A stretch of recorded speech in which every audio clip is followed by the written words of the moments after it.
Hello everyone, welcome back to another episode of easy equity ताकाश। एक और episode Q3 business season का। Business season शुरू हो गया है एंड अभी बस रिजल्ट्स आना शुरू हुई हैं।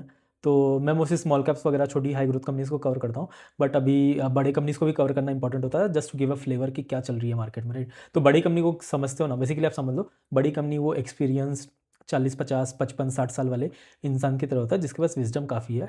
वो बताता है मार्केट कैसे चल रही है, चीज़ें क्या चेंज हो रही है, धीरे या तेज़ जो भी है। एंड उस चीज़ को मैं दिमाग में रखता हूँ, लर्निंग्स लेता हूँ। एंड उसके बाद छोटी कंपनी में देखता हूँ कि भाई वो राइट पाथ में है कि नहीं। मतलब आप ऐसा समझ लो, घर के एक बड़े हैं एंड वो अपना एक्सपीरियंस शेयर करते हैं। आप उस एक्सपीरियंस को लेके आप अपने बच्चे के अंदर डालते हैं, वो बच्चे को सिखाते हैं। एंड बच्चा का पाथ आप देखो कि वो उस एक्सपीरियंस में चल रहा है कि नहीं, उस शिक्षा को ले रहा है कि नहीं, राइट। तो उसी मॉडल में काइंड ऑफ उसी काइंड ऑफ पैटर्न में काइंड ऑफ चीज़ों को पढ़ता भी हूँ, राइट। तो डीमार्ट का वही सीन चल रहा है। तो डीमार्ट का नंबर से वो कवर करेंगे, कौन कॉल अभी हुई नहीं है, कौन कॉल होगा तो मैं फिर से वापस से बना दूंगा एक वीडियो, राइट। एंड डिस्क्लेमर कि मैं कुछ रिकमेंड नहीं कर रहा हूँ, बाय सेल नहीं बता रहा हूँ, मैं से भी रजिस्टर्ड हूँ नहीं।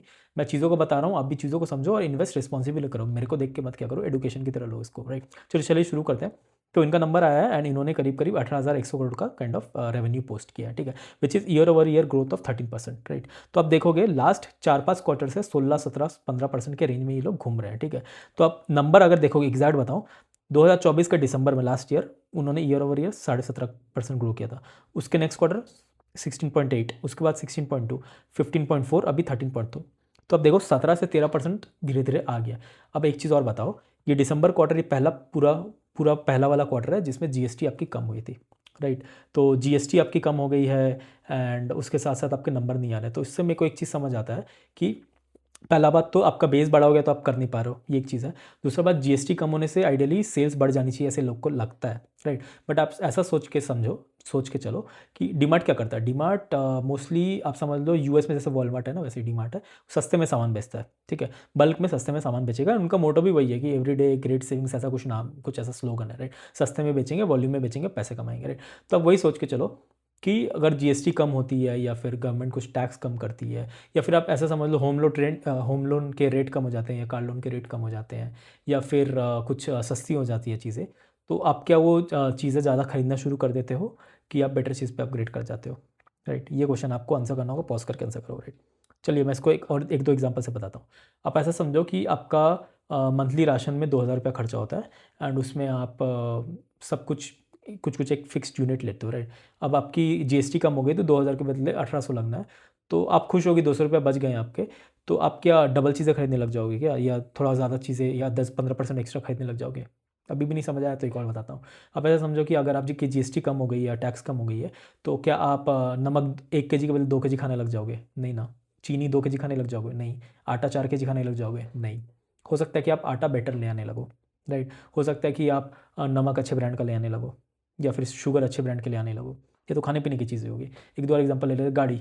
गाड़ी अगर 10 लाख की थी, वो लेट से जीएसटी कट के कुछ 9 लाख की होगी, तो हो सकता है आप बेटर कार लेने लग जाओ, राइट। हो सकता है कि आप उसमें खुश हो जाओ, आपकी सेविंग्स हो गई एंड ये जो भी एक्स्ट्रा पैसे बच गए अगेन वो खाने में चले गए, राइट। उसमें भी आप बेटर प्रोडक्ट लो।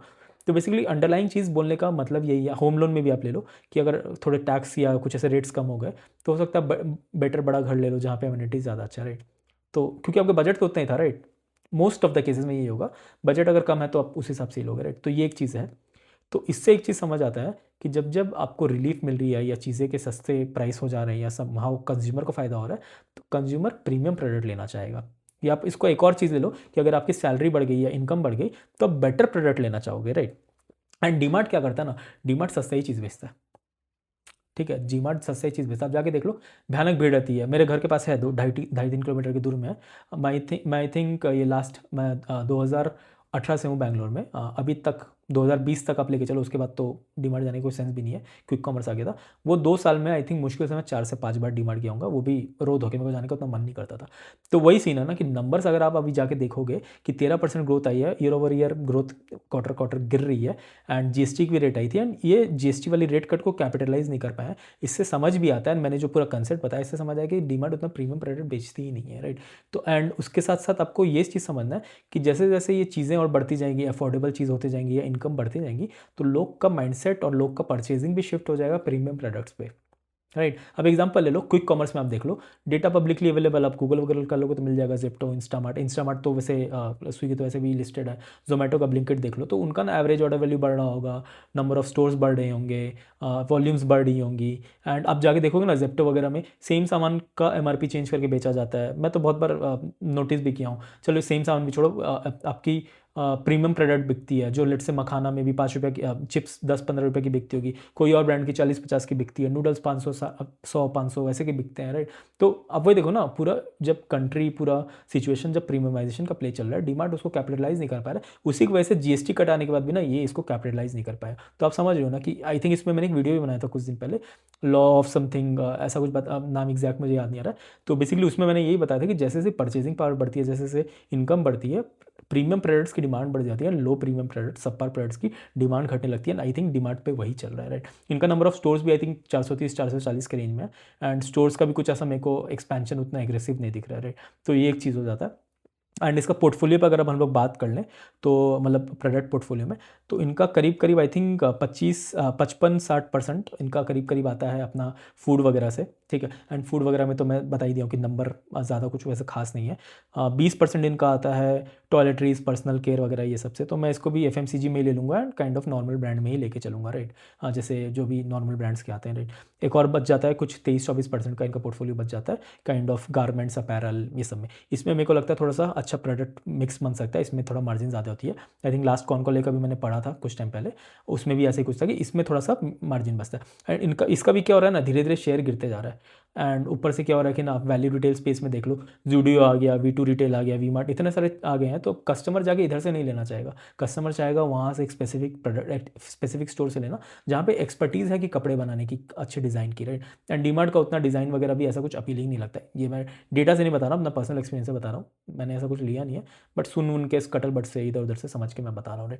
तो वही देखो कि नंबर्स भी धीरे धीरे गिर रहे हैं, मार्केट भी आके बता रही है कि भाई ऐसा कुछ है नहीं। और ऊपर से देखो ना, क्विक कॉमर्स आ गया।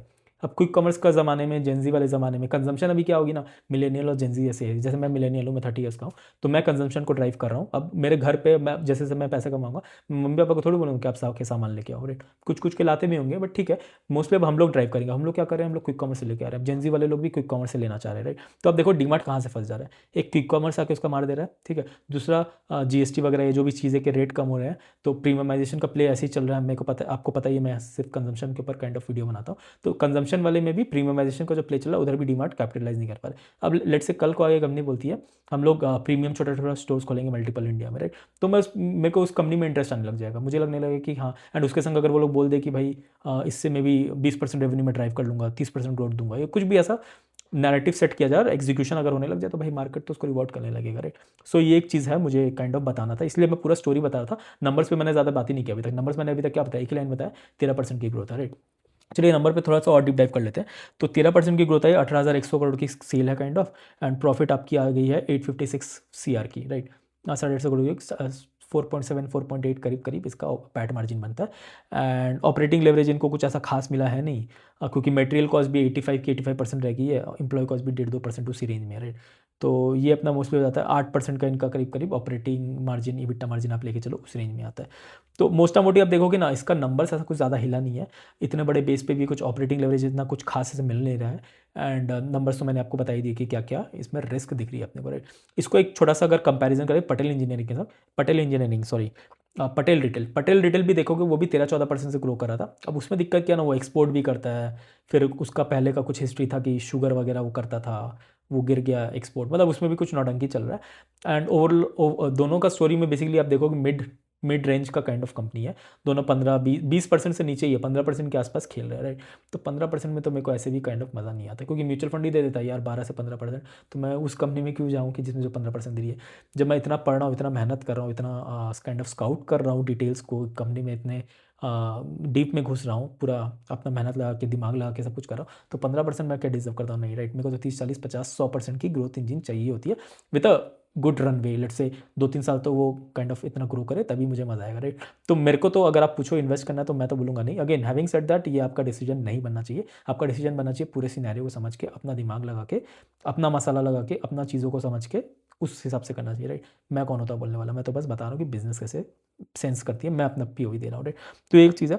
एंड ऊपर से आप देख लो, avenue supermarts basically D Mart, इसका अभी पी चल रहा है कितना, 85 का। अब वही देखो कि पहले 85 का पी था, अगर पी का भी मैं चार्ट अगर जाके देख लूँगा तो पी क्या धीरे धीरे गिर ही रहा है, मतलब 100 के रेंज में था करीब करीब अगस्त 2024 में, मतलब लास्ट ईयर। फिर धीरे धीरे करके वो अभी भी इस साल भी अगस्त में 100 की पी में वो कमांड कर रहा था, राइट।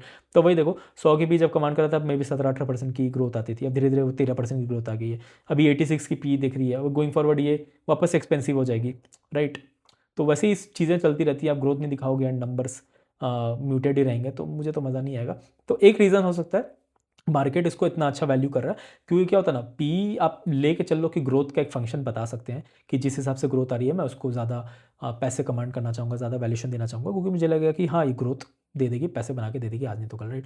एक और चीज़ होता है ब्रांड, क्योंकि डीमार्ट ना बहुत बड़ा ब्रांड है, तो बहुत सारे रिटेलर्स क्या होते हैं ना, छोटे छोटे और बड़े बड़े कंपनीज़ को भी, जिनको चाहिए कि वॉलेटिलिटी नहीं, पैसे नहीं गिरने चाहिए, पैसे एटलीस्ट सेफ रह जाए या थोड़ा सा कमा के दे दे, तो उससे क्या होता है ना, डिमांड आ जाती है कंपनी में। एंड ब्रांड वैल्यू भी तो होता है ना, अब जाके देख लो बड़े निफ्टी 50 के कंपनी, तो वो ऐसा नहीं कि ना कि इतने सारे फटाक से गिर जाते हैं, राइट। तो उनका भी एक ब्रांडिंग पावर होता है जिसकी वजह से पी मिल जाता है इनको, 70-80-90 का पी मिल जाता है, 60-70 का पी मिल जाता है। बट उसमें पैसे कमाने मल्टी बैगर वाले जो 30-40% का मैं काइंड ऑफ एम कर रहा हूँ, वो बनाना थोड़ा मुश्किल हो जाता है, राइट। तो ये मैं बताना चाह रहा हूँ कि पटेल वर्सेस अगर डीमार्ट भी करोगे ना, तो पटेल का भी पी कुछ 20-15-20-22 के आसपास आता, 20 ले लो चलो, राइट। तो 20 वर्सेस 85-90 का पी लेके चलो, तो आप बोल लोगे कि पटेल तो काफ़ी चीप बाय हो गया सेम ग्रोथ रेट में, राइट। बट आप ऐसा मार्केट के टर्म्स में सोचो कि डीमार्ट को ज़्यादा वैल्यू दिया जा रहा है, क्योंकि लग रहा है कि हाँ डीमार्ट का औकात है, वो 17-18 हज़ार करोड़ पर क्वार्टर सेल करता है। एंड पटेल हार्डली कुछ मे बी 50-100 करोड़ की करती होगी सेल, मैं नंबर्स बता दे रहा हूँ पटेल का भी अगर आपको चाहिए। पटेल की थी 222 करोड़ की सेल फर्स्ट इस सितंबर में, आई थिंक इन्होंने किया था, right, Patel mart what ever. तो वही वाला है ना कि इसमें आप देख लो कितना छोटा कंपनी है, राइट। एंड स्केलेबिलिटी इशू आ जाती है, विजिबिलिटी नहीं है, बैक टू बैक पटेल भी करने लगे with in the same range, तो मे बी पटेल को भी काइंड ऑफ थोड़ा सा भाव मिलने लग जाए, मे बी उसका पी री रेटिंग हो जाए। But having said that growth ही मुझे इतना समझ नहीं आ रहा, 15% का ग्रोथ तो मुझे इतना अट्रैक्टिव नहीं लगता कि मैं बेट लगाऊं, मतलब मैं ट्रैकिंग पोजीशन में बनाऊं, मेरे को उस पर काइंड ऑफ एक विजिबिलिटी डाउट आ जाती है। उससे बेटर कंपनीज मैंने काफ़ी कवर कर लिया, आप उसको जाके देख सकते हो, राइट। तो ये एक चीज़ है कि ब्रांड की वजह से भी कभी कभी पी मिल जाती है, बट उसमें पैसे बनाने का काइंड ऑफ मुझे डाउट हो जाता है, राइट। तो ये एक चीज़ है। मोस्टली मैंने तो आई थिंक काफ़ी अच्छे से समझाया ही होगा, आप समझ ही गए होंगे कि किस वजह से हर तरफ से डीमार्ट का लगा पड़ा है। उसमें पैसे बनाना थोड़ा मुश्किल हो जाता है, हो सकता है आपके पैसे जले नहीं, हो सकता है आपके पैसे फंस जाए काफ़ी टाइम तक, but multibagger return I hardly doubt. So चलिए यहीं तक रखते हैं, एंड आप अपना कमेंट्स बताओ, कुछ नहीं आप अग्री करें तो उस पर भी आप कमेंट करो, कोई प्रॉब्लम नहीं है, सब लोग करते हैं, मैं तो उस पर भी हर कमेंट पे मोस्टली रिप्लाई करता ही हूँ। तो आप देखो क्या है, चीज़ों को फॉलो करो, बहुत लोग फॉलो नहीं कर रहे हैं, एंड बनते हैं रहते हैं, एंड साथ में सब कुछ समझते हैं, ट्रैक करते हैं। एंड एक दो और कंपनीज़ है, मैं उस पर भी वीडियो बनाने वाला हूँ, तो आप इस सीरीज़ को फॉलो करो, आपको अपने बिजनेस मेकिंग सेंस में डिसीजन में काफ़ी हेल्प होगा। And on that note I will see in the next video.